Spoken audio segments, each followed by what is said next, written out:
Christine, this is the third time that you become world champion in Skeet Woman. Tell us how you're feeling. Wie fühlst du dich als dreifache, frisch gebackene Weltmeisterin? Ja, natürlich sehr gut. Ich bin sehr, sehr glücklich und dreimal mit einer kleinen Schwangerschaftsunterbrechung. Das dritte Mal ist natürlich großartig. Ich freue mich riesig. And what have you been doing to prepare for this World Championship? Wie hast du dich für die Weltmeisterschaft vorbereitet? Naja, dadurch, dass mein Mann auch mein Trainer ist, haben wir natürlich ordentlich zu Hause trainiert. Wir haben Sondertrainingseinheiten bekommen, mehrere Tage am Stück trainiert, dann eine Pause gemacht und ja, mit Physiotherapeuten, Psychologen und so weiter und so fort. Das volle Programm und es war prima, tolle Vorbereitung.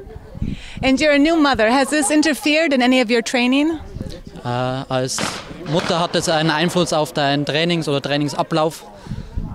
Ja, natürlich hat sich einiges verändert bei uns. Wir sind nicht mehr zu zweit, wir sind zu dritt und ja, es hat sich positiv verändert. Das macht doppelt so viel Spaß. Ich bin eine Person, die gerne organisiert und ja, managt und ja, ich würde sagen, ich führe ein kleines Familienunternehmen und bin selber halt auch noch Leistungssportlerin und das ist toll.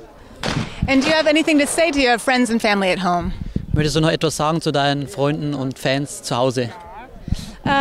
Ich bedanke mich natürlich bei meinen Eltern, die immer zu unserer Seite stehen und ganz besonders möchte ich mich natürlich bei unserer Kinderfrau bedanken, die halt immer unseren Tobias nimmt, wenn wir halt international unterwegs sind. Mein Mann startet ja auch dann nächste Woche hier. Ich werde morgen wieder nach Hause fliegen und unseren Sohn in Empfang nehmen und dann die Zeit genießen.